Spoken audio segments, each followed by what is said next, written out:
Hello' everyone, নমস্কাৰ। কি খবৰ আপোনালোকৰ? আজি মই আপোনালোকৰ মাজলৈ লৈ আহিছোঁ এটা মাছ আৰু জিকাৰ চিম্পল ৰেচিপি।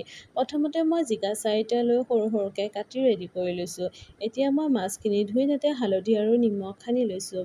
এতিয়া কেৰাহীখনত তেল দি গৰম হোৱাত মই মাছখিনি তাতে ফ্ৰাই কৰিবলৈ লৈছোঁ। মাছখিনি ৰঙচুৱা হৈ আহিবলৈ ধৰাৰ লগে লগে মই মাছখিনি নমাই থ'ম।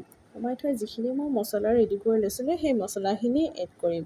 মই প্লেটখনত লৈছোঁ কেঁচা জলকীয়া, হালধি, জিৰা জালুকৰ গুড়ি, নহৰু, পিঁয়াজ আৰু নিমখ। এতিয়া সেই মাছ ভজা কেৰাহীখনতেই মই তেলখিনি দি নহৰু আৰু পিঁয়াজ দি লৈছোঁ আৰু লগত দিছোঁ 2টা কেঁচা জলকীয়া। এতিয়া মই সেইখিনি ৰঙচুৱা হোৱাকৈ ভালদৰে ভাজি ল'ম।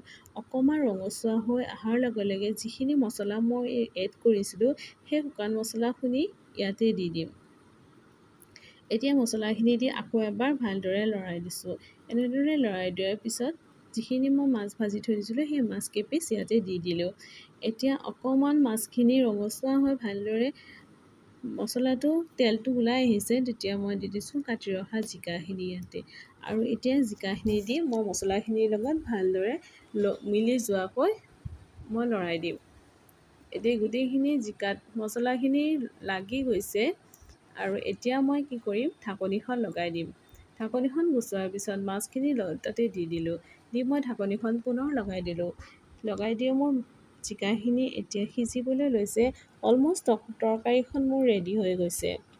এতিয়া মই দুপৰীয়া ভাত সাজাৰ লগত মই বাচনত এয়া চাওক তৰকাৰী উলিয়াই লৈছোঁ। আৰু আপোনালোকৰ যদি ভিডিঅ'টো চাই ভাল লাগে, লাইক, শ্বেয়াৰ আৰু ছাবস্ক্ৰাইব কৰিবলৈ একেবাৰে নাপাহৰিব।